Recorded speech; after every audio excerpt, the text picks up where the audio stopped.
제목 다 같이 읽어보겠습니다. 내 안에 계신 그리스도는 영광의 소망이요 몸에 사시는 그리스도는 영광입니다. 아멘. 자, 영광의 소망과 영광은 같습니까? 다릅니까? 자, 그러면 같으면 제가 질문을 안 했겠죠. 분명히 차이가 있겠죠. 완전히 다르지는 않지만 차이가 있습니다. 어떤 차이가 있느냐. 자, 영광은 이미 이루어진 것이고, 그러니까 영광을 받기를 바라는 것이 소망이죠. 자, 운동선수들이요, 왜 그렇게 열심히 운동을 합니까? 자, 올림픽에 나가는 것이 그 사람들의 꿈이고, 또 나가서 메달을 따는 것이 소망이죠. 그러면 이 일이 이루어졌을 때에 그때 그들이 받는 것이 뭐냐면 영광이에요.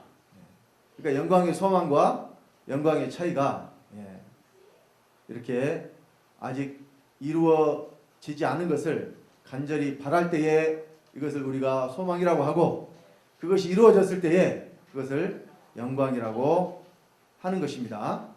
자, 오늘 본문 말씀 골로새서 1장 26절로 27절 다 같이 합독하겠습니다. 이 비밀은 만세와 만대로부터 오므로 감추었던 것인데 이제는 그의 성도들에게 나타났고, 하나님이 그들로 하여금 이 비밀의 영광이 어떻게 풍성한 것을 알게 하려 하심이라. 이 비밀은 너희 안에 계신 그리스도시니 곧 영광의 소망이니라. 만세와 만대로부터 오므로 감췄던 비밀이 바로 너희 안에 계신 그리스도신데, 그런데 이 너희 안에 계신 그리스도는 영광이 아니라 영광의 소망이라고 말씀을 하고 있습니다. 그러면 자, 우리가 소망만으로 끝나야 되겠습니까? 아니면은 실제로 영광이 되어야 되겠습니까? 실제로 영광이 되어야 되겠죠. 그래서 오늘 본문의 말씀의 제목에 이미 사실은 설교의 전체 내용이 다 들어 있습니다. 우리가 소망을 가지면, 물론 소망도 아무나 가질 수 있는 것이 아닙니다. 그리스도가 믿는 저와 여러분 안에 들어오셨을 때에 비로소 우리가 소망을 가질 수가 있다는 이야기예요. 영광의 소망. 자, 지난 동계올림픽 때 아주 전 세계적으로 스타가 된 선수가 한 명 있었죠. 스켈레톤이라는 이 종목에서 금메달 딴 선수가 있었잖아요. 유형빈이라는. 아시죠? 그 선수의 이 어떤 사연을 들어보니까 참 사람의 운명이 그렇게 하루아침에 바뀔 수도 있구나 하는 생각이 들어요. 그 사람이 이제 이 운동하는 것을 좋아해서 체육고등학교로 진학을 하려고 했는데, 근데 이제 그게 안 돼가지고 그냥 일반 고등학교를 갔는데, 근데 이제 이 본인이 공부에는 뜻이 없고 또 하고 싶은 의욕도 없고 그러니까 제대로 이 학교 생활을 했겠어요? 못 했겠어요? 당연히 못 했겠죠. 근데 이제 마침 동계올림픽이 열리니까 우리나라 개최국이잖아요. 그래서 이 여러 가지 종목에 좀 참여를 많이 시켜야 돼요. 그래서 이제 급하게 이제 어떤 그 감독들이나 이런 사람들이 그 선수로 육성할 만한 사람들을 찾아다닌 거죠. 근데 이제 이제 체력적으로는 이렇게 딱 보면은 감독들은 알죠. 그냥 겉으로 보이는 모습만으로도 일단 이 사람을 테스트 해봐야 되겠다는 것이 나와요. 그러니까 딱 봐가지고, 제 예전에 그 군대 생활할 때 경험이 있는데, 이 차출해가는 그런 부대가 몇 군데 있어요. 의장대라든가 헌병대라든가 이런 데에서는 이 병사들 차출을 해가는데요. 그 사람들이 여러 가지 안 시켜요. 차렷 자세만 한번 해보라 그래요. 그러면 거기서 벌써 자세가 나오는지 안 나오는지. 그러니까 이 가장 첫 번째 조건은 키가 일단 어느 정도 이상 그 안에 딱 보험주에 들어가야 되고, 차려 자세를 했는데 무릎이 딱 안 붙는다. 일명 오달이라 그러죠. 그런 사람들은 무조건 탈락이에요. 절대로 뽑아가지를 않습니다. 그러니까 항상 사람을 뽑으러 다니니까 그 사람들은 그냥 딱 한번 봐도 저를 뽑아가야 되겠다. 그렇지 않다는 것을 판단을 내리는 거죠. 근데 이제 그 스켈레톤 감독이 이제 다니면서 이렇게 그 선수를 발탁을 할 때에 그 윤영빈 선수한테 시킨 것이 한 가지 있었어요. 이게 서전트 점프라고 앉은 자리에서 이렇게 얼마만큼 이렇게 점프할 수 있는가. 요거 하나 시켰는데 굉장히 그 능력이 좋았다 그래요. 그 선수가. 그래서 발탁이 돼가지고 그 선수가. 그러니까 제가 지금 뭘 말씀드리려고 그러냐면은 그 윤영빈 선수가 일반계 고등학교에서 아무런 소망도 없이 자기가 하고 싶은 것도 못하고 그냥 공부에 흥미도 없고 그냥 시간만 보내고 있었는데 그 감독에 의해서 발탁이 되는 순간부터 이제 뭐가 생겼냐면은 소망이 생겼잖아요. 발탁됐으니까 그때부터 뭐가 생겨요? 소망이 생겼죠. 내가 지금 이제 이것을 여기 이제 인생을 걸고 열심히 하면은 내가 영광을 받을 수 있겠다. 근데 사실은 그때에 금메달 딸 거라면 사실 그 사람이 생각했을까요? 그렇게까지도 그러니까 그런 생각 자체도 없었고 아무튼 내게 지금 기회가 주어졌으니까 내가 어떻게 해야 되겠다? 열심히 해야 되겠다 하는 이런 마음을 품고 아무튼 최선을 다해서 열심히 한 거예요. 그래가지고 성적이 점점 올라가고 이게 세계 선수권대 같은 데 참석을 해가지고 계속 상위권 성적을 내고 결국에는 우리나라에서 열리는 그러니까 왜 여러분 그 나라에서 열리면 그 나라 사람들이 유리하냐면 연습을 그 코스에서 제일 많이 해보잖아요. 이게 여러분 그 코스가 좀만 달라져도요. 그게 여러분 이 속도를 측정하는 경기잖아요. 0.001초 차이로도 이 메달 색깔이 바뀌고 순위가 바뀝니다. 그러니까 어떻게 해서든지 그 속도를 더 내기 위해서 또 버리는 시간이 없도록 코너 같은 데도 어떻게 하면 더 빨리 돌아올 수 있을 것인가. 그러니까 그 사람들은 체중을 엄청 늘리잖아요. 가속도 붙게 하려고. 그러니까 우리가 이제 전 국민이 다 보는 데서 그 사람이 드디어 금메달을 땄어요. 그게 뭐가 됐어요 이제? 영광이 됐죠. 이것이 바로 영광입니다. 그러니까 그 사람이 언제 영광의 소망을 품었느냐? 영광의 소망을 품었어요. 선수로 발탁이 된 그때부터. 근데 실제로 영광이 이르기까지는 엄청난 과정과 노력이 필요했었다는 이야기예요. 자, 왜 제가 이런 부분을 예화로 말씀을 드리냐면 우리의 신앙생활도 이와 다르지 않다 그 말입니다. 우리에게 영광의 소망이 언제부터 시작이 되느냐? 그리스도가 믿는 내 안에 들어오시는 그 순간부터 우리에게는 소망이 있어요. 영광에 이르도록 우리를 인도하시리라는 소망이 우리에게 있습니다. 그러면 실제로 이제 이 소망이 영광이 되려면 어떻게 해야 되느냐? 자, 그것을 이 시간에 말씀을 드리려고 합니다. 자, 그래서 믿는 자 안에 그리스도께서 들어오심으로 영광이 소망이 됩니다. 그러니까 영광을 받으려고 우리가 뭘 가져요? 소망을 가져요. 윤영빈 선수가 열심히 운동을 해서 내가 사실 금메달 따겠다 하는 생각을 처음부터는 안 했을 것 같아요. 근데 점점 대회를 출전할 때마다 좋은 성적을 내고 상위권에 랭크가 되다 보니까 이제는 내가 세계적인 선수들과 어깨를 나란히 하면서 해볼만 하다는 생각이 들었겠죠. 그리고 이제 홈그라운드의 이점을 살려서 드디어 금메달을 따냈어요. 그러니까 저와 여러분들도 시작이 됐으면 시작으로 끝나는 것이 아니라 이루어져야 됩니다. 하나님께서 우리 속에 시작을 하셨어요. 그런데 또 이루시는 것이 있다고 말씀을 합니다. 이 시작은 그리스도가 우리 안에 들어오시는 것이 시작이에요. 빌립보서 1장 6절입니다. 다 같이 합독하겠습니다. 너희 속에 착한 일을 시작하신 이가 그리스도 예수의 날까지 이루실 줄을 우리가 확신하노라. 시작이 있죠. 착한 일을 시작하신 이가 그랬는데 여기 이 말씀에서 여러분들이 주의하셔서 봐야 될 것이 뭐냐면 착한 일을 시작하시기 전에는 착한 것이 우리 속에 있었다는 이야기일까요? 없었다는 이야기일까요? 착한 일을 우리 속에 시작하셨다는 것은 그 전에는 우리 속에 착한 것이 없었다는 이야기예요. 그래서 선하신 분은 누구밖에 없어요? 선하신 분은 하나님 한 분밖에 없어요. 그러니까 사람이라는 존재는 선한 존재가 아니라는 것입니다. 그래서 그 시작을 누가 하셨느냐? 우리 안에 들어오시는 그리스도가 착한 일을 시작을 하셨습니다. 시작을 하셨으니까 어디까지 이루게 하시느냐? 바로 그리스도 예수의 날까지. 어디까지요?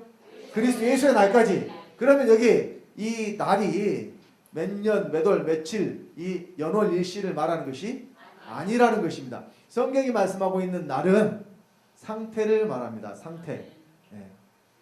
예를 들어서 우리가 이런 표현을 하죠. 어떤 경우에 특히 이제 야구 같은 경우에 그런 일이 가끔 있어요. 어떤 선수가 혼자 홈런도 치고 또 안타도 치고 도루도 하고 막 이렇게 해가지고 점수를 혼자 다 뺀 거예요. 그 사람 혼자. 그러면 이럴 때 어떻게 표현하느냐? 오늘 누구 날이다 이렇게 표현을 해요. 오늘 누구 날이다. 또 얼마 전에 뉴스에 보니까 메이저리그 미국의 그 야구 선수가 미국은 그 투수가 타자도 하는 그런 리그가 있습니다. 그래서 이 사람이 투수였는데 점수를 한 점도 안 줬어요.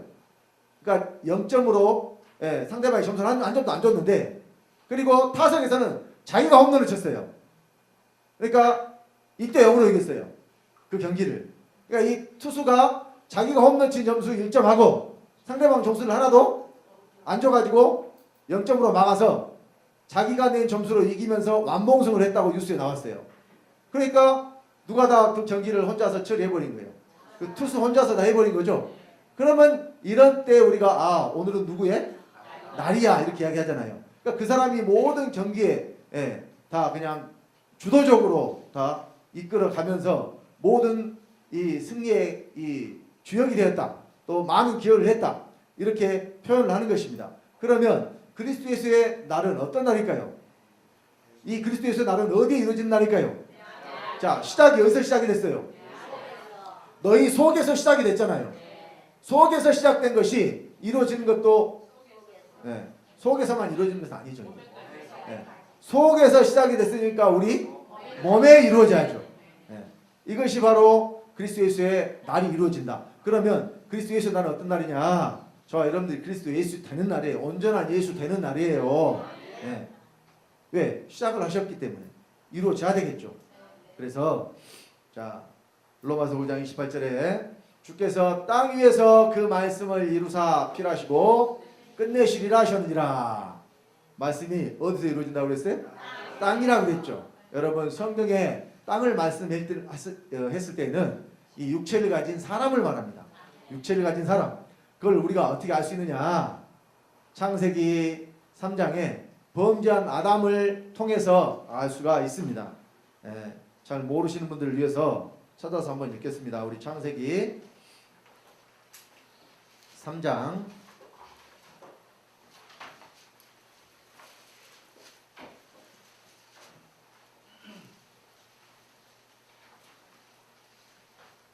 17절 한 구절만 보겠습니다. 창세기 3장 17절 찾으셨으면 합독하겠습니다.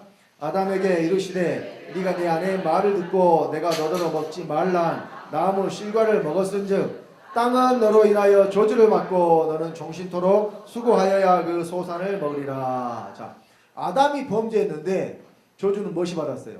땅이 받아버렸죠. 그러면은 자, 땅이 뭔 죄가 있어요? 땅이 뭔 죄가 있어요? 없는데 왜 땅이 저주를 받았겠어요? 그래서 여기 말하는 땅은 우리가 경작하는 저 밭이나 논이나 이런 것을 말하는 게 아니고 흙에서 취함을 입은 사람의 육체를 말합니다. 여러분의 육체만 흙에서 취함을 입었어요. 그러니까 하나님께서 말씀하시기를 너는 흙이니 흙으로 돌아갈지니라 말씀하신 거예요. 그러니까 흙에서 취함을 입은 것들은 다 어디로 돌아가게 돼 있어요? 흙으로 돌아가게 돼 있어요. 그래서 성경이 말씀하는 땅은 육체를 가진 사람.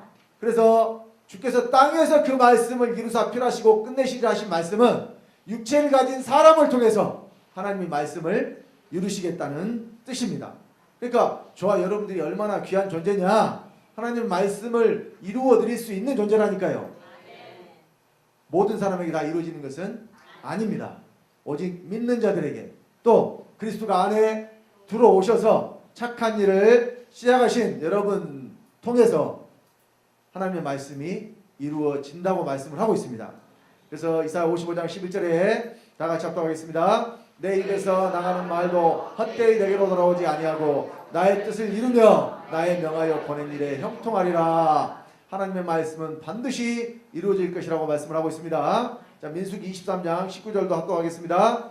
하나님은 인생이 아니시니 시건치 않으시고 인자가 아니시니 후회가 없으시도다. 어찌 그 말씀하신 바를 행치 않으시며 하신 말씀을 실행치 않으시랴. 하나님이 말씀하셨다면 반드시 이루신다는 거예요. 어떤 말씀이든지. 그래서 구약에서는 이 하나님의 말씀이 사람 밖에서 이루어졌습니다.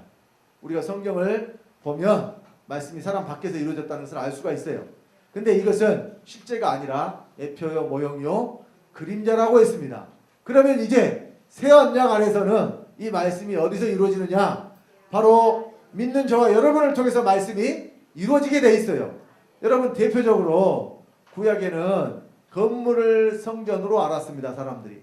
그리고 하나님께서 최초로 성전의 모형이 된 성막을 주실 때에도요, 광야 40년 동안 이스라엘 백성들이 이 광야에서 유리하면서 그들이 항상 성막과 함께 했잖아요. 이것을 하늘의 모형은 하나님이 주신 거예요. 그래서 그 성막을 모형으로 이 솔로몬이 성전을 지었습니다. 솔로몬이 성전 지은 거 다 아시죠? 그리고 예수님 당시에는 46년 동안 지었던 헤롯 성전이 있었습니다. 그래서 예수님도 오셔가지고 내 아버지의 집을 장사하는 자들의 소굴로 만들지 말아라, 이런 말씀하셨잖아요. 그들을 내어 쫓으시면서. 그러면 그때 예수님이 그 헤롯 성전 건물을 성전이라고 말씀하신 것 같았지만 그 사건에 바로 예수님이 뭐라고 말씀하시느냐? 너희가 이 성전을 내가 사흘 동안에 일으키리라 말씀하셨어요. 그러면 그때 예수님이 일으키시겠다고 하는 성전이 뭐였어요? 성전된 자기 육체를 가리켜 말씀하신 것이라고 그랬죠. 그래서 고린도전서 3장 16절에 너희는 하나님의 성전인 것과 성령이 너희를 계신 줄 알지 못하느냐 말씀하시므로 사람이 이제는 성전이라고 말씀을 하고 있고요. 고린도전서 1장 19절에는 너희 몸은 하나님께로부터 받은 바 거룩한 하나님의 성전인 줄을 알지 못하느냐 이와 같이 말씀하시므로 우리의 몸이 성전이라고 또한 말씀을 하고 있습니다. 그러니까 구약에는 건물이 성전이었는데 이제는 예수 그리스도로 말미암아 사람이 성전이 된 거예요. 하나님이 그러니까 어디 들어오신다는 이야기예요? 사람 안으로 들어오신다는 이야기예요. 그래서 하나님의 말씀도 어디서 이루어지느냐? 사람 안에서 이루어진다는 것입니다. 자, 그래서 이 예수님이 사람 속으로 오셔가지고 어떤 일을 하시느냐? 사람을 통해서 말씀이 이루어진다는 것은 하나님의 율법과 계명이 지켜지는 것을 말합니다. 하나님의 말씀이 여러분 크게 보면 둘로 나눌 수 있어요. 하나님 말씀 어떻게 둘로 나눌 수 있느냐? 무엇은 해라, 무엇은 하지 마라. 그러니까 이건 명령이고 곧 계명이에요. 하나님의 말씀에 너 이거 한번 해볼래? 이렇게 말씀하신 경우가 있어요? 물론 선택하라고 하신 것은 있어요. 이것이 있는데 그것도 하나님이 내가 원해서 선택하는 게 아니라 하나님이 정해놓고 이 중에 네가 하나를 선택을 해라, 이렇게 말씀하신 경우는 있어요. 근데 사람이 무슨 어떤 생각을 가지고 내가 이걸 하겠습니다, 저걸 하겠습니다, 이렇게 말하는 것은 한 군데도 없어요. 모든 것을 다 하나님이 말씀하시고 말씀하신 그대로 우리에게 행하라고 요구하신단 말입니다. 이것이 바로 하나님의 계명이요 율법입니다. 근데 예수님은 이 세상에 뭐하러 오신 분이냐? 자, 우리 마태복음 5장 17절로 18절 다 같이 합독합니다. 내가 율법이나 선지자나 폐하러 온 줄로 생각지 말라. 폐하러 온 것이 아니오 완전케 하려 함이로다. 진실로 너에게 이르노니 천지가 없어지기 전에는 율법의 1.1핵이라도 반드시 없어지지 아니하고 다 이루리라. 자, 율법이 이루어진다. 율법이 어떻게 어디서 이루어져요? 믿는 자 안에서, 믿는 자를 통해서 말씀이 지켜짐으로 그때 율법이 이루어지는 것입니다. 자, 이제는 사람을 통해서 율법이 이루어질 수가 있게 되었어요. 구약에는 사람이 아무리 힘쓰고 애써도 하나님의 말씀 율법을 지킬 수가 없었습니다. 왜 지킬 수가 없었습니까? 왜 지킬 수가 없었어요? 여러분, 하나님의 법은 누구의 법이에요? 하나님의 법이죠. 그럼 하나님의 법은 누구만 지킬 수 있어요? 하나님만 지킬 수 있어요. 그래서 구약에는 하나님 된 사람이 한 사람도 없었기 때문에 하나님의 법을 지킬 수가 없었습니다. 그런데 이제는 아버지의 생명을 받은 하나님의 아들들이 하나님이기 때문에 하나님의 법을 지킬 수가 있게 되는 것입니다. 자, 그래서 이 율법이 다 지켜진 상태, 이것을 율법의 완성이라고 하죠. 완성은 다 이루어진 것이니까 성경에 율법의 완성이 있습니다. 우리 로마서 13장 8절로 10절 다 같이 합독합니다.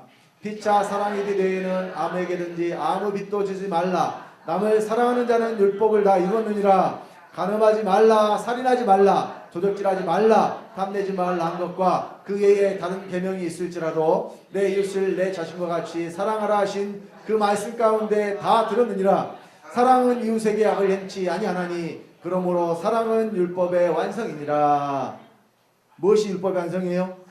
사랑. 만약에 여러분들이 사랑할 수 있으면 이 사람은 이미 율법을 다 지킨 사람이에요. 그런데 자, 제가 좀 전에 말씀드렸습니다만 구약에는 율법을 지킬 수가 없었다 그랬죠. 그러면 그들에게 뭐가 없었다는 이야기예요? 그들에게 사랑이 없었다는 이야기죠. 그럼 구약의 사람들 그럼 사랑 하나도 안 하고 살았나? 여러분, 성경이 말하는 사랑은 사람과 사람 사이의 사랑을 말하는 것이 아닙니다. 그래서 성경이 말하는 사랑은 뭐냐? 성경은 무엇이 사랑이라 그래요? 네, 우리 성도님들은 공부를 해서 잘 아시죠? 자, 누가 사랑이냐?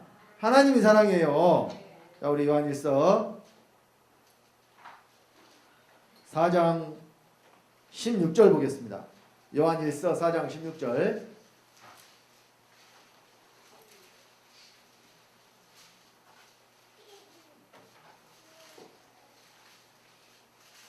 자, 요한일서 4장 16절 찾으셨으면 합독합니다.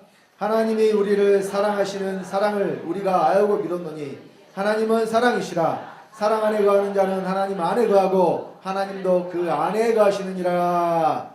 누가 사랑이에요? 하나님이 사랑이에요. 그러면 구약의 사람들은 왜 율법을 지킬 수가 없었느냐? 하나님이 그 속에 없었으니까 율법을 지킬 수가 없었다니까요. 그런데 이제는 하나님이 우리에게 하나님을 줬어요. 하나님 그러니까 어디 들어오셨어요? 내 안에 들어오셨어요. 그래서 여러분이 하나님은 여호와의 성입니다. 곧 생명입니다. 자, 아버지가 아들에게 생명을 주죠. 그래서 내가 내 아들에게 생명을 줬다는 증거로 뭘 주냐면 성을 줘요. 여러분 다 육신에 아버지가 있죠. 그러면 여러분 성은 누구에게 받은 거예요? 여러분 아버지에게서 받은 거죠. 그 증거가 바로 내가 아버지께로부터 생명을 얻었다는 거예요. 그러니까 하나님이 우리 아버지라면 그 하나님 아버지께서도 우리에게 뭘 주시겠어요? 당연히 생명을 주시겠죠. 이 생명이 곧 성이고 그 생명을 하나님이라고 그래요. 그러니까 하나님이 이제는 어디 계신데요? 하나님이 믿는 자 안에 계신다고 그랬어요.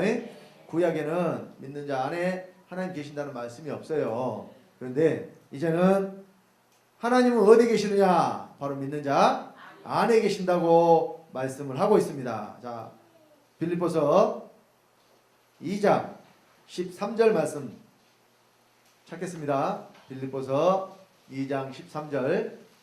제가 이렇게 성경을 자주 찾는 이유는 여러분들의 말씀을 확인하고 믿으시라는 거예요.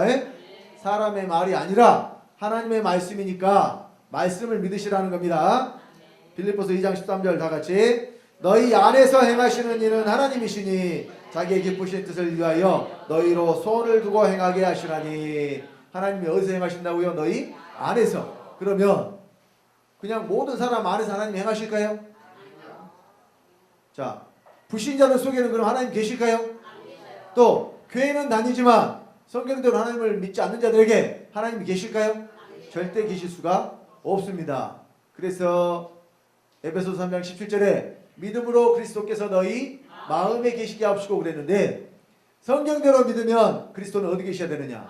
우리 마음에 계셔야 돼요. 그리스도가 마음에 계시지 않는 자들은 이유가 한 가지밖에 없어요. 성경대로 믿지 않았기 때문에. 불신자 말하는 게 아닙니다.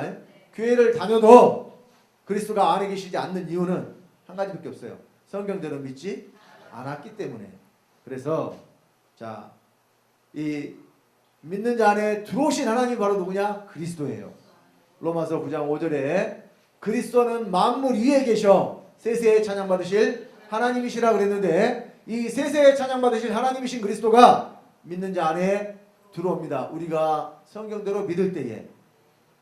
그래서 자, 하나님이 우리 안에 들어오셔서 행하시니까 우리 안에서 어떤 일이 일어나요? 하나님의 말씀이 이루어지는 일이 일어납니다. 자, 오늘 본문 말씀 골로새서 1장 26절 27절 말씀인데, 만세와 만대로부터로 감췄던 비밀이 바로 뭐냐? 너희 안에 계신 그리스도라고 했다니까요. 그리스도가 어디 계셔야 돼요? 믿는 자 안에. 그런데 이 그리스도는 영광의 소망이에요. 소망. 그러니까 하나님이 소망만 가지게 하는 것으로 끝나겠어요? 이루어지게 하시겠어요? 여러분 그 희망 고문이라는 거 들어보셨죠? 희망 고문. 희망 고문이 왜 희망 고문이라 그래요? 이루어지지도 않을 건데 그냥 말만 될 것처럼 이렇게 자꾸 하니까 기다려도 그 일이 이루어져요? 안 이루어져요? 안 이루어지니까 그 기다리는 것이 말 그대로 고문이라는 이야기예요. 희망 고문이라는 말이 나왔어요. 희망은 좋은 말이지만 고문은 안 좋은 말이죠. 그러니까요, 우리 그 말은요, 뒤에 끝나는 것이 실제거든. 희망 좋지만 고문이라서 안 좋아. 여러분 그 붕어빵 하면 그 붕어예요, 빵이에요? 빵이에요. 붕어가 아니요. 자, 그래서 그러니까 호박 고구마 하면은 그건 호박이에요, 고구마예요? 고구마예요. 우리 말은 뒤에 것이 실제라니까. 앞에 거는 그런 성분이 있다, 그런 성향이 있다, 이걸 말하는 것이고. 여러분 오리 너구리 하면 이거 오리의 너구리예요. 오리가 아니라 너구리예요. 주둥이가 오리처럼 생긴 너구리. 그러니까 우리 말은 뒤에가 뭐예요? 실제요. 그러니까 희망으로 고문을 하면 되겠어요, 안 되겠어요? 희망으로 고문을 하면 안 된다니까요. 그러면 여러분 하나님이 우리를 희망 고문하시는 분이에요? 이루지도 않을 것을 그냥 소망만 가지게 하시겠어요? 소망을 가졌으니까 우리를 통해서 또 말씀을 이루게 하신다는 이야기입니다. 그래서 자, 하나님을 소망의 하나님이라고 했어요. 소망의 하나님. 어떤 하나님? 자, 로마서 15장 13절 다 같이 합독합니다. 소망의 하나님이 모든 기쁨과 평강을 믿음 안에서 너희에게 충만케 하사 성령의 능력으로 소망이 넘치게 하시기를 원하노라. 소망이 넘치게 하시기를 원하는데 소망만 넘치고 끝나겠어요? 아니죠. 소망이 실제로 이루어지도록 일하시는 분이 바로 하나님이시고, 이 하나님이 바로 너희 안에 행하시는 이유는 우리가 영광이 되게 하기 위해서 하나님이 직접 행하신다는 거예요.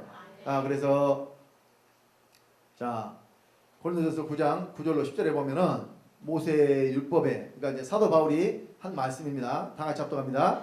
모세의 율법에 곡식을 밟았던 소에게 망을 씌우지 말라 기록하 있으니 하나님께서 어찌 소들을 위하여 염려하심이냐? 전혀 우리를 위하여 말씀하심이 아니냐? 과연 우리를 위하여 기록된 것이니 밭가는 자는 소망을 가지고 가며 곡식 떠는 자는 함께 얻을 소망을 가지고 떠는 것이니라. 자, 여러분 농사 지을 때 밭을 열심히 갈잖아요.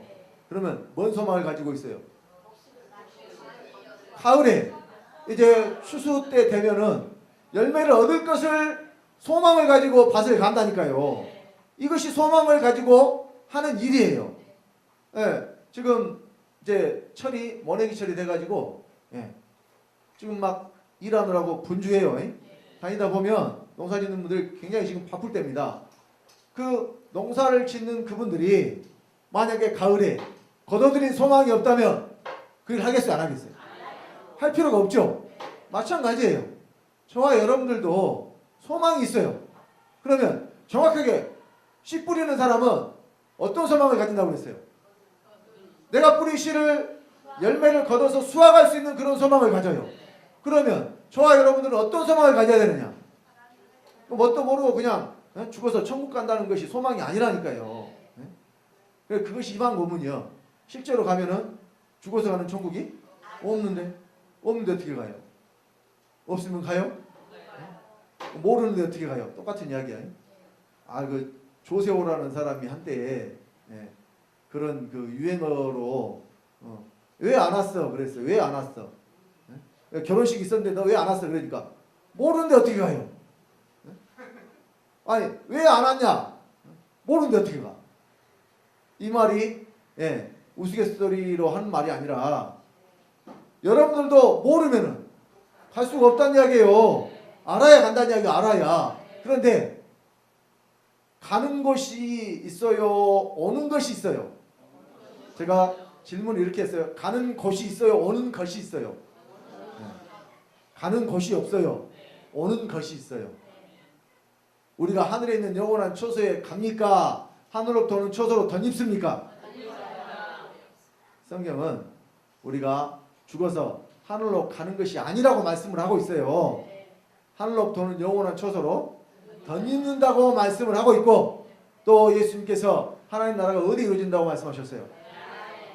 누가복음 17장 20절로 21절에 바리새인들이 예수님한테 물었어요. 하나님의 나라가 어느 때에 임하나이까?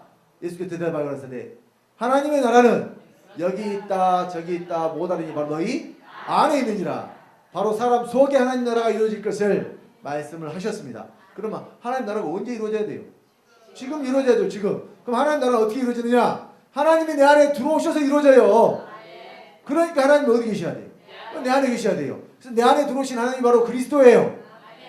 그리스도가 그래서 반드시 어디 계셔야 되느냐? 믿는 내 안에 계셔야 되는 것입니다. 이것이 바로 우리에게 소망이에요. 자, 여러분 고린도전서 13장을 사랑장이라고 그러죠? 그러면 자, 이 말씀 아마 잘 아실 거예요. 그런즉 믿음, 소망, 사랑 이 세 가지는 항상 있을 것인데 그 중에 제일은 사랑이라. 사람들이 대부분 제일은 사랑이라 요것만 이야기해요. 근데 여러분 잘 보시면 믿음, 소망, 사랑이 항상 같이 있다니까요.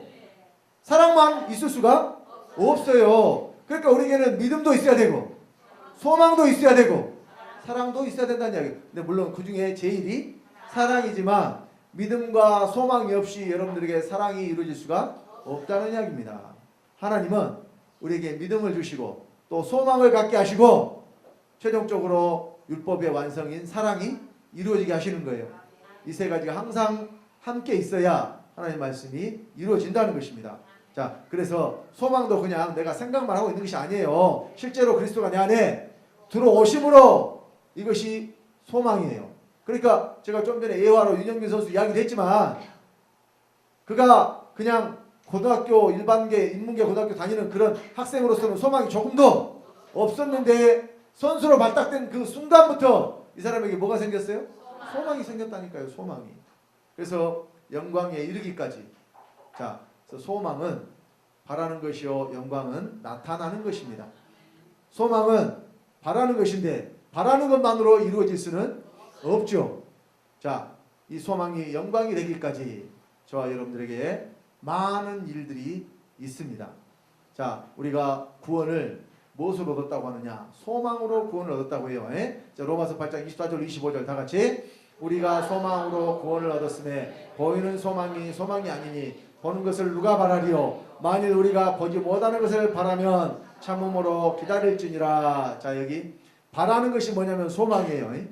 바라는 것. 우리가 뭘 바랬느냐? 자, 히브리서 9장 27절 28절 다 같이 한 번 죽는 것은 사람에게 정하신 것이요 그 후에는 심판이 있으리니 이와 같이 그리스도도 많은 사람의 죄를 담당하시려고 단번에 들이심 받으셨고 구원에 이르게 하기 위하여 죄와 상관없이 자기를 바라는 자들에게 두 번째 나타나시리라. 여기 바라는 자들 나오죠. 그러니까 그리스도가 내 안에 들어오시기를 또 나타나시기를 소망하는 자들에게 그리스도가 두 번째 오신다는 이야기예요. 아무에게나 들어오시는 게 아니에요. 그러니까 소망으로 구원을 얻었다는 것은 우리가 그리스도가 두 번째 나에게 나타나시기를 간절히 바라고 원했다는 거예요. 아무에게나 들어오셔요?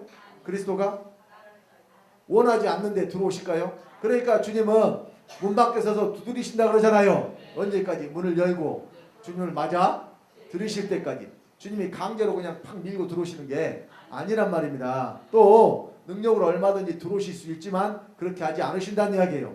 반드시 우리의 믿음을 보시고 간절한 소망을 가지고 우리가 주님을 바랄 때에 주님이 우리 안에 들어오시는 것을 믿으시기 바랍니다. 그러니까 주님은요, 아이고 주님 나 별로 싫으니까 오지 마시오, 이런 사람 속에 주님이 강제로 들어가실까요? 안 들어가십니다. 그래서요, 마음에 하나님 되기를 싫어하는 자들 속에는 하나님이 절대 들어가실 수가 없다는 것입니다. 우리 로마서 1장, 마음에 하나님 되기를 싫어하는 사람들의 상태에 대해서 로마서 1장 28절 이하에 말씀을 해주고 있습니다. 네, 읽겠습니다. 우리 찾아서 로마서 1장 28절.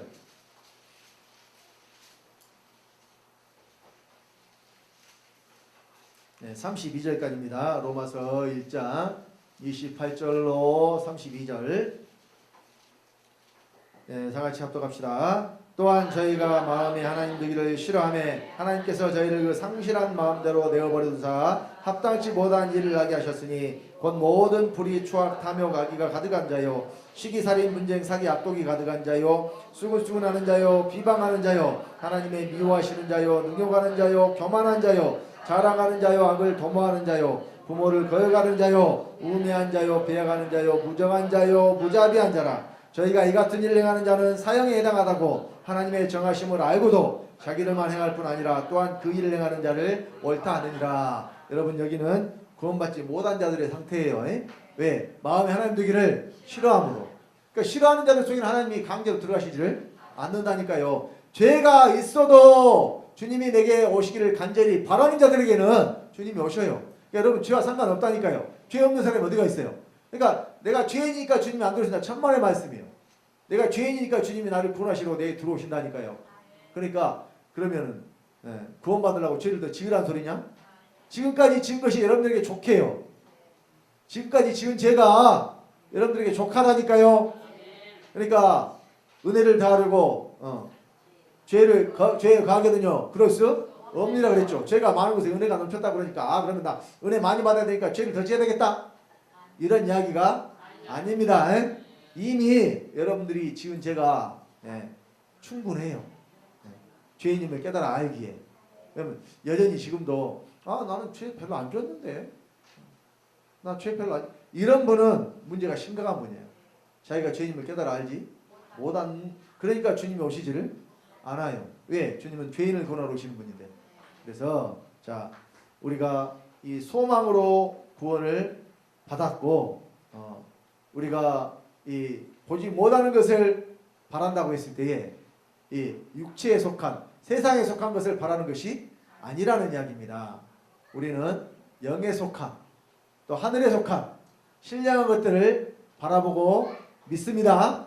그래서 자, 이것을 바라는 자들은 참음으로 기다리라고 그랬어요. 윤영빈 선수가 영광을 얻기까지 그냥 얼마나 인내하고 참았겠어요. 여러분, 그 훈련하는 것이 쉬워요? 이 육체의 한계까지 끌어올려야 되잖아요. 근데 자기만 열심히 하는 게 아니잖아요. 다른 선수들을 얼마나 열심히 해요. 다 열심히 하는 사람들이 대표로, 각 나라의 대표로 나가요. 근데 그 중에서도 정말 열심히 하고 이 잘하는 사람들에게 뭘 주느냐? 상을 주고. 여러분, 상이요, 사실은 예를 들어서 우리가 금메달, 은메달, 동메달은 그나마 시상대에 올라가서 메달을 받지만 4등은 받아요, 못 받아요? 못 받잖아요. 그러면 3등과 4등이 솔직히 말해서 실력 차이가 엄청나게 막 격차가 있을까요? 아니에요. 이게 순간이다, 순간. 그 차이에 의해서 순위가 갈리다 보니까 어쨌든 시상대에 올라간 사람은 영광을 받지만 사이한 사람은 사람들이 기억도 못해요. 누군지도 생각도 안 합니다. 그 차이가 영광의 자리에 올라가느냐 그렇지 않느냐를 만들어낸다는 이야기예요.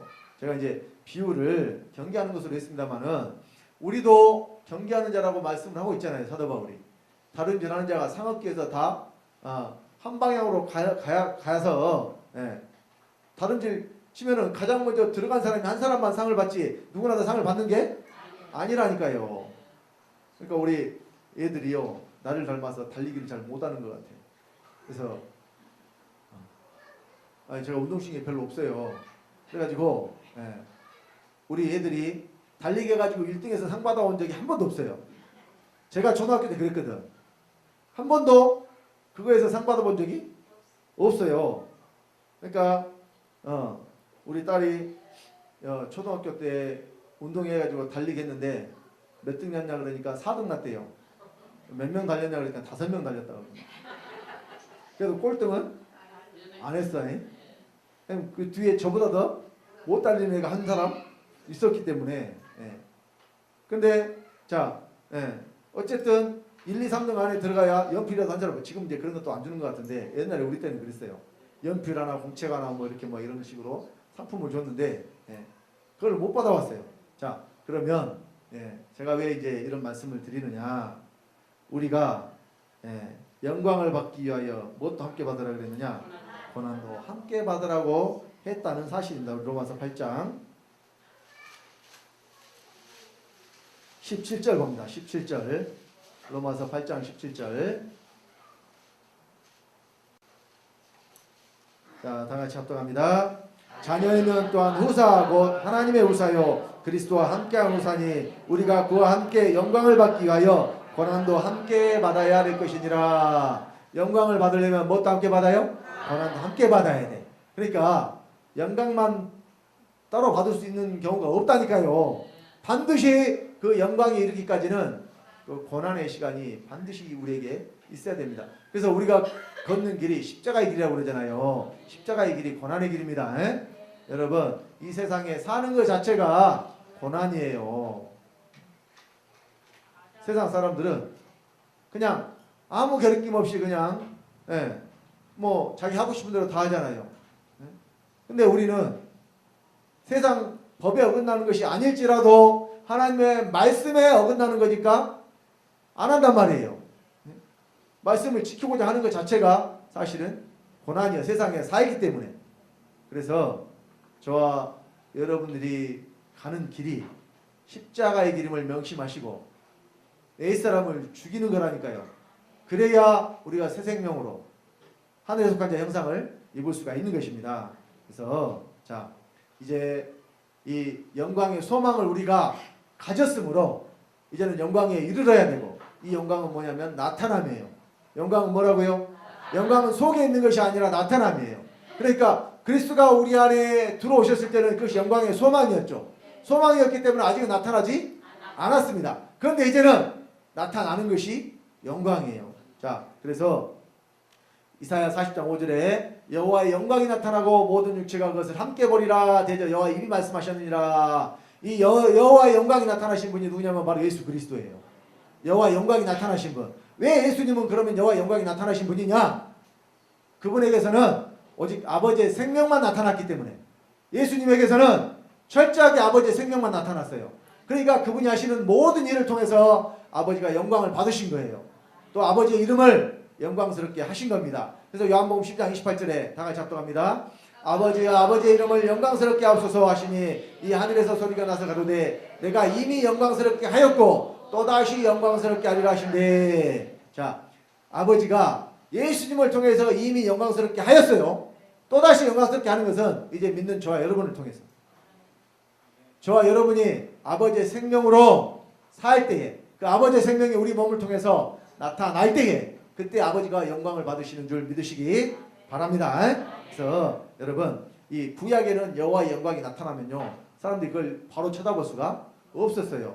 여러분 출애굽기 33장에 보면은 모세에게 하신 말씀입니다. 자 시간이 없으니까 제가 읽어드릴게요. 눈으로 읽으십시오. 모세가 가로되 원컨대 주의 영광을 내게 보이소서. 여호와께서 가라사대 내가 나의 모든 선한 형상을 내 앞으로 지나게 하고 여호와 이름을 내 앞에서 반포하리라. 나는 은혜 줄 자에게 은혜를 주고 긍휼을 여길 자에게 긍휼을 베푸느니라. 또 가라사대 네가 내 얼굴을 보지 못하리니 나를 보고 살 자가 없음이니라. 여호와께서 가라사대 보라 내가 내 곁에 한 곳이 있으니 너는 그 반석 위에 있었으라. 내 영광이 지날 때에 내가 너를 반석 틈에 두고 내가 지나도록 내 손으로 너를 덮었다가 손을 거두리니 네가 내 등을 볼 것이 얼굴은 보지 못하리라. 그러니까 여러분 여기 여호와의 얼굴이라고 그랬죠. 그럼 여러분 물론 이제 여기에는 또 많은 내용들이 포함되어 있습니다만은 한 가지만 말씀을 드릴게요. 내 영광이 지날 때에 반석 틈에 넣는다 그러잖아요. 왜? 나를 보고 살 자가 없습니다. 여호와의 영광이 나타나면 사람들은 그걸 보고 살 수가 없었어요. 구약에는. 그런데 예수 그리스도가 여호와의 영광이 나타나신 분인데 모든 육체가 그것을 함께 보잖아요. 사람을 통해서 아버지의 생명이 나타나면 여호와의 영광을 사람들이 다 볼 수가 있다는 이야기예요. 이것은 예수님에게만 나타나는 여호와의 영광을 말하는 것이 아니라 믿는 저와 여러분들에게 나타나는 영광을 말해요. 그러니까 영광은 성경이 말하는 영광은 뭐예요? 속에 있는 것이 아니라 나타나는 것이다.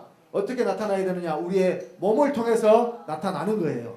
그래서 믿는 자 안에 들어오신 그리스도께서 믿는 자의 몸에서 존귀하게 되는 것이 곧 영광입니다. 영광은 나타남이니까. 자, 그래서 빌립보서 1장 19절로 21절 다 같이 합독합니다. 이것이 너희 간구와 예수 그리스도의 성령의 도우심으로 내 구원에 이르게 할 줄 아는 고로 나의 간절한 기대와 소망을 따라 아무 일에든지 부끄럽지 아니하고 오직 전과 같이 이제도 온전히 담대하여 살든지 죽든지 내 몸에서 그리스도가 존귀되게 하려 하나니 이는 내게 사는 것이 그리스도니 죽는 것도 유익함이니라. 내 몸에서 그리스도가 존귀되죠. 존귀되는 곳이 어디냐면 내 몸이에요. 곧 그리스도가 거룩하신 그리스도가 내 몸에서 사신다는 이야기예요. 그러면 우리가 존귀된다는 이야기예요. 내 몸에서 그리스도가 존귀된다는 이야기. 이것을 자 고린도전서 6장 19절로 20절에는 이렇게 말씀했어요. 같은 상태입니다. 다 같이 합동합니다.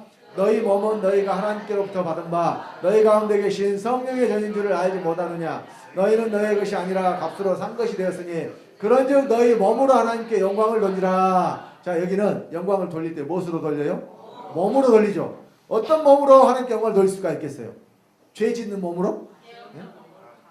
거룩한 몸으로 아버지의 생명이 나타나는 그 몸으로 하나님께 영광을 돌리는 줄 믿으시기 바랍니다.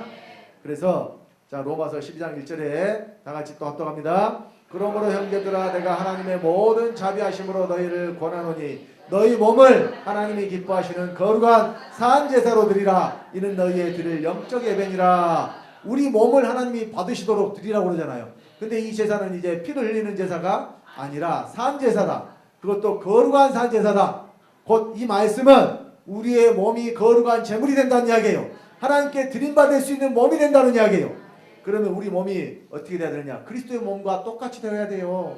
그리스도의 몸은 아버지의 생명만 나타나는 몸이었어요. 그래서 여러분들이 이 땅에 살면서 우리 아버지의 생명으로 충만케 되어서 몸의 구속을 받으시기 바랍니다. 로마서 8장 23절에 이뿐 아니라 또한 우리 곧 성령의 처음 익은 열매를 받은 우리까지도 속으로 단식하여 양자 될 것 곧 우리 몸의 구속을 기다리느니라.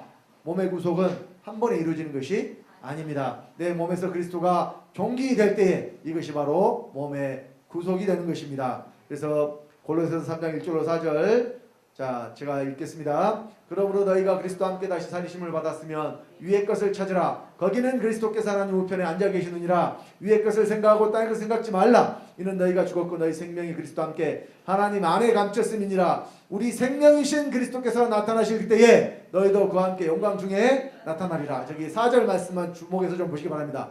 우리 생명이신 그리스도는 내 밖에 있는 그리스도예요? 안에 있는 그리스도예요?